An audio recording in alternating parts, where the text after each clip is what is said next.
Fala, Pimpolhos do nono ano, aqui professor Leonardo falando. Galerinha, hoje nós vamos ver a crise do capitalismo e os governos totalitários.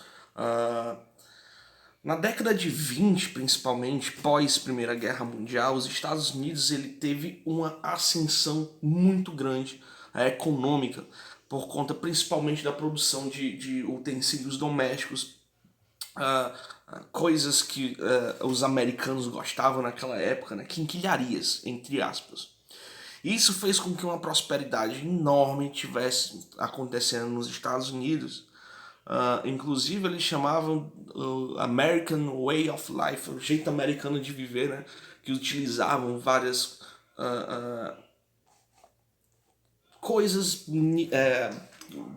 como é que eu posso dizer, utensílios cotidianos, como por exemplo uma fritadeira elétrica, aquelas enceradeiras, vários tipos de quinquilharia que foram colocados dentro do mercado.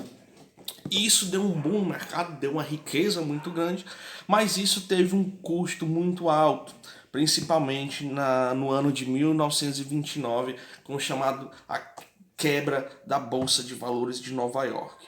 Basicamente, o que foi isso?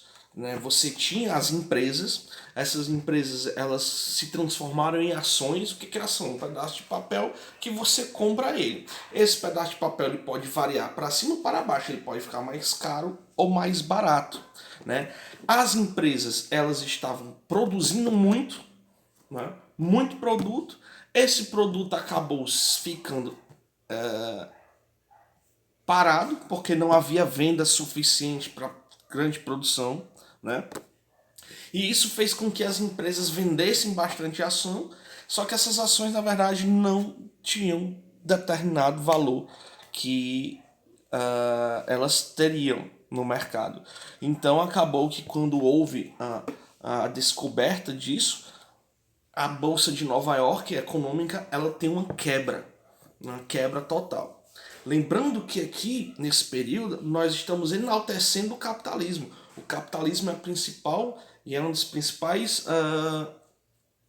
a principal ideologia vigente nesse período. Né? Só que nós temos também, em contrapartida, o crescimento do socialismo, que é o grande inimigo aí nesse momento do capitalismo. Qual é a saída para o capitalismo? Chamado New Deal. Né? Franklin Delano Roosevelt, dos Estados Unidos, promove um conjunto de medidas com o objetivo de superar a grave crise econômica que se encontra no país e boa parte do mundo capitalista, chamado New Deal, o Novo Acordo, que foi forjado por um economista chamado John Maynard Keynes. Né? E o que dizia basicamente esse John Maynard Keynes, que foi implementado pelo Franklin Roosevelt? Utilizar o modelo, meio que o modelo soviético socialista para sair da crise, ou seja, a intervenção do governo, ok? Que era algo contraditório naquele momento, já que eles eram completamente contra os princípios socialistas. Nesse período agora, em contraponto, na Europa, que estava completamente destruída, grande parte, né, principalmente na Itália e na Alemanha, o capitalismo ele estava desacreditado, porque foi basicamente o capitalismo que levou à Primeira Guerra Mundial. Então, nesse período, vai começar a haver a ascensão dos chamados regimes totalitários na Europa. Por quê? Imagine o seguinte, imagine um período de crise na qual vão surgir heróis, entre aspas, que vão dizer para a população que vão tirá-la, que irá tirá-la da lama. Né? Então, as pessoas atrás de esperança é o principal ponto que elas querem.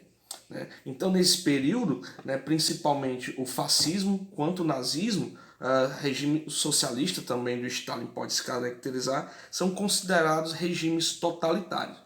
O termo totalitário é utilizado para se referir a sistemas políticos em que um único indivíduo ou partido político possui absoluto controle sobre a vida pública e particular da população de um determinado país ou nação.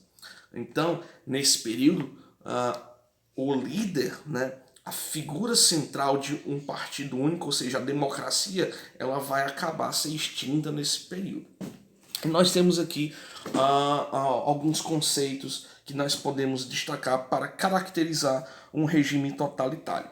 Nós temos o culto ao líder. Em todos os regimes desse tipo, ocorre um forte investimento em construir uma imagem benéfica do líder como sendo alguém incontestável, santo, ilibado, uma pessoa da mais alta estirpe, né, mais alto pudor. Né? Por exemplo, a figura do Hitler na época da Alemanha era praticamente um deus.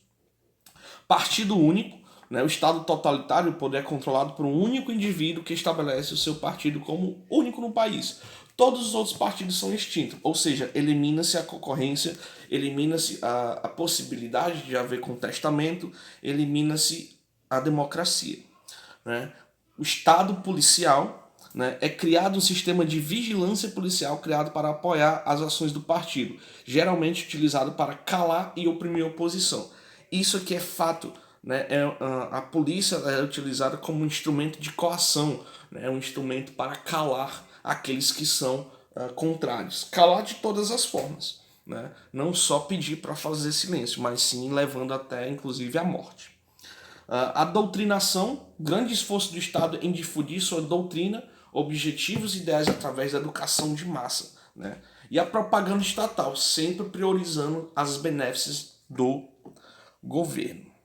Então, pimpolhos, como atividade eu quero que vocês façam todos esses conceitos, eles se aplicam tanto ao nazismo, quanto ao stalinismo, perdão, quanto ao nazismo, stalinismo e também o fascismo italiano. Todos esses são corroborados. Então quero que vocês façam 2 atividades hoje, depois dessa aula, certo? Para não ficar dúvida. Eu quero que vocês façam o resumo da página 253 do nazismo alemão, do stalinismo na União Soviética e da ditadura de Salazar em Portugal, certo? E do integralismo de Plínio Salgado na ditadura Vargas. Próxima aula a gente pode voltar especificamente a cada um desses indivíduos. E quero também que vocês façam a atividade da página 256 até a página 260, ok? Até a próxima, galerinha. Grande abraço.